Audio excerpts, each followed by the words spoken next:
Olá, galerinha do sétimo ano, como é que vocês estão? Espero que estejam todos bem, espero que estejam todos com saúde. Vamos continuar nossas aulas de história. Hoje eu vou começar a aula fazendo uma pergunta para vocês. Vocês já ouviram falar, por exemplo, em igrejas protestantes, igrejas evangélicas? Por exemplo, igreja batista, igreja luterana, igreja anglicana, calvinista, Assembleia de Deus ou Testemunha de Jeová? Onde será que essas igrejas surgiram? Será que sempre foi assim? Será que elas sempre existiram? Ou teve algum dado momento que elas começaram a aparecer? Vamos conhecer um pouco.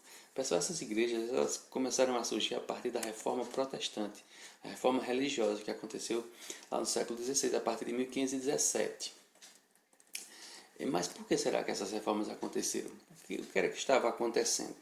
Veja só, pessoal, até então só existia a Igreja Católica, a religião cristã, só existia a Igreja Católica. E eles se dividiram em ortodoxos e católicos romanos. Mas era basicamente isso. Basicamente a Igreja Católica, não existia nenhuma denominação evangélica, não existia nenhuma denominação que a gente chama hoje dessas outras igrejas. Mas o que foi que aconteceu para que essa separação ocorresse? Existiram algumas razões, para isso. Vamos compreendê-las bem direitinho.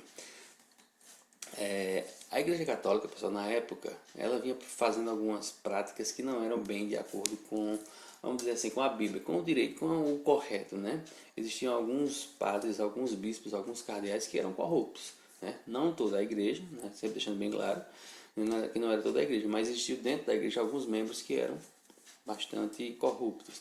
E Martinho Lutero, por ser um membro da igreja, por ser um padre, da Igreja Católica, ele começou a ver essas práticas e começou a não concordar. Por exemplo, ele não concordava com a prática da simonia, que era a venda de relíquias da Igreja Católica. Por exemplo, tem alguns padres, alguns bispos que vendiam pedaços de madeira dizendo que era da cruz de Jesus, isso 1500 anos depois. Outros vendiam ossos, pedaços de ossos dizendo que era o osso de São Pedro, o osso dos santos. Outros vendiam espinhos dizendo que era da cruz da coroa de espinho de Jesus, ou pedaço de tecido como se fosse ainda do tecido que Maria usou, ou que Jesus usou. Então essas práticas vinham causando revolta. Alguns membros da igreja não estavam de acordo com elas, porque de fato, 1500 anos depois ainda tem um pedacinho de madeira da cruz de Jesus, e segundo eles foram vendidos tantos pedaços que dava para fazer umas 1000 cruzes, não apenas uma, Também eles não vinham concordando com a venda de indulgências. O que é a venda de indulgências? É a venda, a compra do perdão dos pecados. Por exemplo, se alguém tem um pecado muito grave, você tem dinheiro, vai lá, paga para a igreja perdoa seus pecados. E isso aí é uma prática que o Martinho Lutero e muitos outros também não concordavam.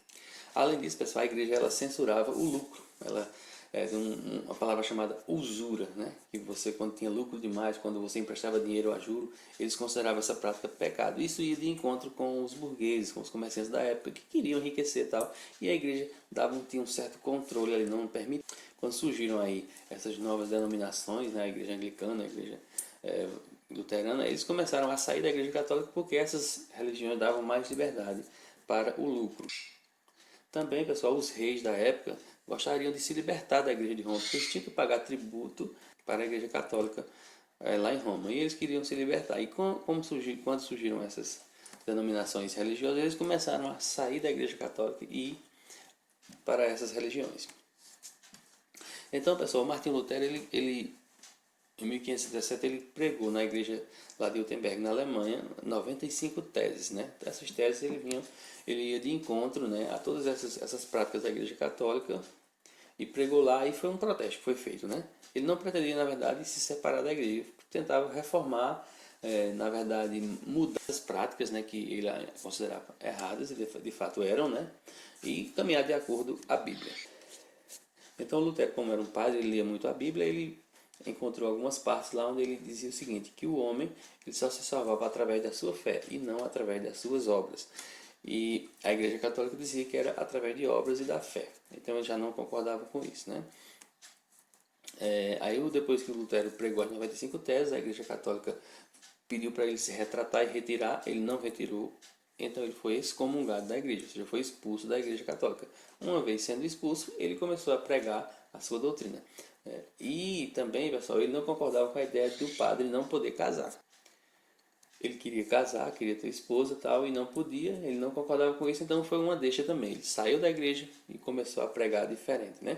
E aí surgiu a igreja luterana, né? Que são os seguidores de Lutero. Então, os pontos principais do luteranismo, né, da igreja de Lutero, é o seguinte, que a fé é o único caminho para a salvação. Isso ele dizia que o ser humano, todo ser humano se salva pela sua fé. Ele dizia que a Bíblia era o único caminho, né, a única fonte de conhecimento para você adquirir essa fé e se salvar. Ele dizia que qualquer pessoa poderia ler a Bíblia e interpretá-la, não era só necessário que o padre fizesse isso, que na época só os religiosos podiam fazer. E ele também deixou de lado a questão do culto aos santos, de adoração das imagens, né? E também não acreditava na autoridade do Papa, certo? Então esse foi o luteranismo, que surgiu a partir daí. A partir do luteranismo surgiram várias outras denominações que nós conhecemos hoje, né? Várias igrejas que não concordam com um determinado segmento acabam criando outra para seguir também as suas regras, as suas doutrinas. Aí depois de Lutero, pessoal, veio no mesmo período ali o João Calvino, né? Especialmente lá na Suíça, em Genebra. E o João Calvino, ele pregava uma religião onde ele dizia que as pessoas já nasciam predestinadas a ir para o céu ou a ir para o inferno. Segundo João Calvino, com essa teoria da predestinação, que é o ponto principal dessa sua teoria, é que quando a gente nasce já vem pronto. Deus já nos designou. Ou você vai para o inferno ou você vai para o céu. Mas aí ninguém sabe. A gente só vai saber, segundo Calvino, de acordo com as coisas que forem acontecendo. Se você, por exemplo, for uma pessoa que prosperar, que trabalhar, que enriquecer, que arrumar as coisas, segundo a teoria de Calvino, você estaria predestinado a ir para o céu. Se você trabalha, busca suas coisas, nunca consegue nada, é um fracassado, ele dizia que você estava predestinado a ir para o inferno. Então, essa ideia veio bastante a calhar com as ideias dos burgueses, né? Que gostariam de enriquecer, que queriam ter lucro, e eles viam nessa religião uma saída, né? Saíram da Igreja Católica e foram para essa religião, porque nessa religião eles podiam enriquecer, podiam arrumar os seus bens livremente, né? E não era pecado. Isso era importante para eles, né? Então, essa era a teoria de João Calvino, a teoria da predestinação, que muitas pessoas aderiram a essa religião, especialmente uma parte que veio aqui para a América do Norte. A maioria eram calvinistas, né? Pessoas que enriqueceram, que tinham a ideia de lucro, a ideia de crescimento econômico. E a religião dizia que quem enriquecesse era quem ia para o céu, então pronto, foi a mão na roda, como se diz. Então João Calvino pregava essa salvação, dizendo que era predestinado, né, como eu já falei. Ele também pregava o estímulo ao trabalho e a legitimidade do lucro, né, então isso veio, né, o pessoal da burguesia achou muito bom. Quanto mais você prosperasse economicamente, mais você teria a salvação.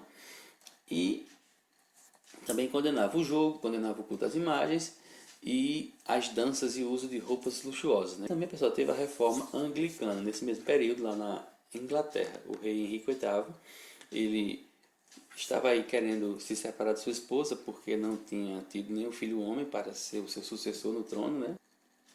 Na época não era muito interessante não ter um filho homem para suceder ele no trono. Então o Henrique VIII ele queria se separar da sua esposa, né, da Catarina de Aragão, e casar-se com Ana Bolena, que era sua amante, né? Então ele queria se separar, mas a Igreja Católica não permitia o divórcio, até hoje não permite, né, o divórcio. Casou, a igreja tem que permanecer até o fim da vida. Então ele queria fazer isso, não conseguiu a autorização do Papa, então rompeu com a Igreja de Roma, rompeu com a Igreja Católica e criou a sua própria igreja, onde o chefe dessa igreja, né, da Igreja Anglicana. E aí ele conseguiu se separar, se divorciar, casou-se com Ana Bolena, né, aí depois separou, casou-se com mais outras, e assim foi, até acho que casou-se com 7 mulheres, né. Mas a ideia era essa mesmo, era se separar de Roma por esse motivo, pela questão de elas não permitirem o divórcio e também para se livrar dos impostos que pagavam a Roma. Então, basicamente foram essas três aí no início, né? A anglicana, a calvinista e a luterana. E a partir delas surgiram todas essas outras que nós conhecemos hoje. Mas e a Igreja Católica? O que foi que fez? Viu isso tudo calado, ficou olhando, observando de fora, achou tudo bonito? Não é claro que não, né? Houve a contra-reforma, houve aí a reação da Igreja Católica, né? Que é a chamada Reforma Católica ou a contra-reforma religiosa. Então, nessa contra-reforma, pessoal, a Igreja Católica veio reafirmar tudo aquilo que a Igreja já pregava mesmo, né? Dizer que aquilo era certo, que aquilo era correto. Só algumas coisas que eles mudaram. Por exemplo, a venda de indulgências eles deixaram de lado, né? Tiraram essa prática, né, que de fato era errada, não passaram mais a vender, né, comprar na verdade o perdão dos pecados, e foram criadas aí algumas coisas, algumas instituições nesse período, né? Nessa contra-reforma foi feita uma grande reunião chamada Concílio, né? Foi o Concílio de Trento, onde todos os cardeais e bispos e o Papa se juntaram lá para decidir o que iria ser feito, quais eram as decisões para combater esse avanço dessas religiões protestantes na época.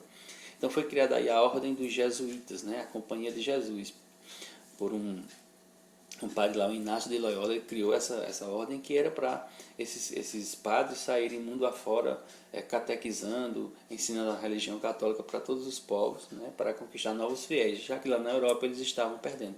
Inclusive os jesuítas vieram aqui para o Brasil, né? Lembrando que essa época aí de 1500 foi bem na época que os portugueses chegaram aqui, então trouxeram esses jesuítas, né, que implementaram aqui várias escolas no Brasil, ensinaram os índios a religião católica. Então essa ordem criada, né, lá na Europa, por causa da reforma protestante, acabou influenciando aqui a vida dos brasileiros.